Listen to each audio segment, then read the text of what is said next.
C'est la photo que je préfère. 1 an probablement, petite fille de dos, marchant droit devant elle, bras ouverts pour maintenir l'équilibre précaire sur ses chaussures de poupée, robe claire au bas des fesses, cuisses potelées, cheveux courts crantés dans la nuque, les mêmes crans que je retrouverai 50 ans plus tard en faisant raccourcir ma coiffure. Elle tourne le dos à la personne qui prend la photo. Ma mère, je suppose, car je n'imagine pas mon père se baissant pour photographier ses enfants. Seul, intrépide peut-être, décidé en tout cas, sur le petit trottoir qui devait lui paraître immense, devant la maison du boulevard Piot. À Marseille, où l'exagération ne fait pas peur, on appelle boulevard ce qu'ailleurs on nommerait banalement une rue, de sorte que lorsqu'on cherche une voie désignée comme rue, mieux vaut attendre à pas grand-chose. Le boulevard Piot à la Pointe Rouge n'était donc pas si large que ça. Ni si long d'ailleurs probablement, mais en revenant de la plage en plein soleil avec le chargement des maillots humides, des bouées, des rabanes et le sable entre les orteils, cela devait paraître dur. C'est tout en haut, sur le trottoir de gauche, que s'ouvrait le portail du jardin, avec ses massifs de roses pompons qui débordaient dans la rue, le jardin où jouait Caline, la chienne espagnole, et la maison où régnait Mamia, notre grand-mère. Longtemps, je n'ai pas pu lire un roman où figurait une maison avec jardin sans le situer imaginairement dans le jardin et la maison du boulevard Piot. La seule mention d'un escargot suffisait à m'y ramener. Les mêmes plates-bandes, les mêmes arbres, la même entrée de garage, la même porte donnant sur la cuisine, la même salle d'eau dans un cagibi en forme de couloir, les mêmes meubles sombres avec abat-jour en tissu et dessus de table à bonbonnières, la même travailleuse garnie de cotonnade jaune à petites fleurs où Mamia rangeait ses affaires de couture, le même petit panier assorti, je l'ai gardé, où s'entassaient ses pelotes de laine. Combien de chambres, je ne sais plus car je ne devais guère y avoir accès. Encore à l'âge adulte, j'y reviendrai. Même les livres de Jouando, je les y verrai comme ça, exactement. Avec même, s'il le fallait, un escalier inventé. Chaminadour, Bath, Brighton, la campagne bretonne, écossaise ou néo-zélandaise, l'Amérique des 4 filles du Dr March, tout sera comme au boulevard Piot. La fin du chapitre. J'ai voulu revoir la maison, peu avant la mort de mon père, qu'un Parkinson tuait à petit feu dans une médiocre maison de retraite du côté de la Pointe Rouge. Un jour où de passage à Marseille, j'étais allée lui rendre visite, je fis un détour par le boulevard Piot. C'est peu dire que je n'ai pas reconnu la maison. Je ne sais même pas si je l'ai vue. Le fond du boulevard n'existe plus, éventré par un grand carrefour, des immeubles collés sous la colline de Marseille vert.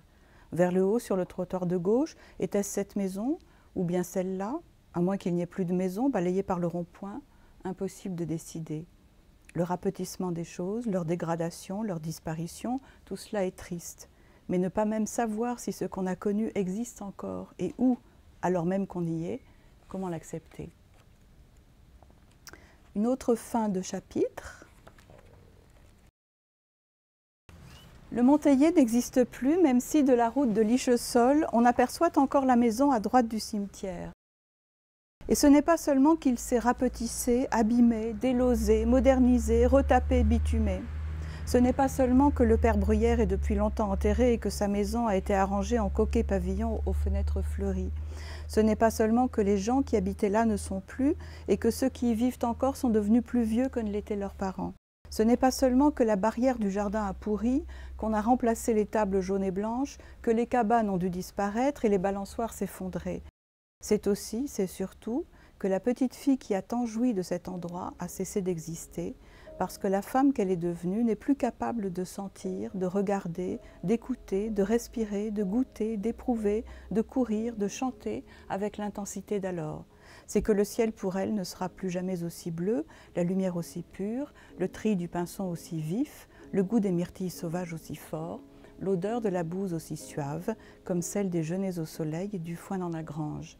Parce que ses sens, avec les années, se sont irrémédiablement émoussés, et que ce qu'elle sait faire de mieux désormais, c'est se souvenir du temps où sentir, regarder, écouter, respirer, goûter, éprouver, courir, chanter, cela s'appelait le bonheur, et que c'était au Monteillé.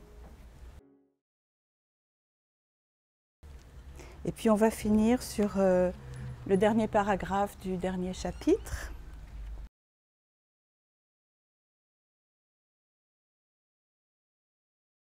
Est-ce la dernière de mes maisons perdues? Une maison que je n'aurais même pas connue? Ou bien est-ce le signe que les maisons ne peuvent être pour moi que des lieux de passage, des refuges empruntés, mais pas des possessions? Après tout, chez les Juifs, on investit peu dans l'immobilier. Il faut pouvoir s'en aller très vite à tout moment. Aux maisons, on préfère les bijoux. Ma tante Claudie me raconta comment sa mère Stasia, lors de ses crises d'agitation, descendait en pleine nuit dans la rue Paradis à Marseille pour s'enfuir en chemise de nuit, mais serrant quand même sous son bras un grand sac en peau rempli de ses bijoux. Claudie me confia aussi la lettre envoyée à la famille au début des années 60 par le rabbin de Compiègne, expliquant avec des mots pleins de délicatesse qu'en exhumant les restes des Juifs déportés au camp pendant la guerre, on avait trouvé avec la dépouille de mon arrière-grand-mère une petite sacoche de bijoux, ceux qu'elle avait emportés avec elle en hâte la nuit de son arrestation en janvier 1943 et qui ne l'ont pas aidée à se sauver. Je ne sais ce qu'ils sont devenus. Longtemps, je n'ai guère eu de bijoux et pas plus de maison à moi que mes arrière-grands-parents, que mes grands-parents, que mes parents. D'ailleurs, dans aucune de mes maisons perdues, je n'ai pu faire ce qu'on associe toujours avec l'idée d'une maison si entourée d'amis, puisque aucune de ces maisons ne fut mienne. Mais à 50 ans passés, bien après les rêves d'adolescence, j'ai découvert avec ce jardin retrouvé que jardiner, c'est l'art de faire revivre le passé tout en créant l'avenir, exactement comme l'écriture. Et puis un jour, enfin, j'ai trouvé ma maison. Voilà. Merci beaucoup.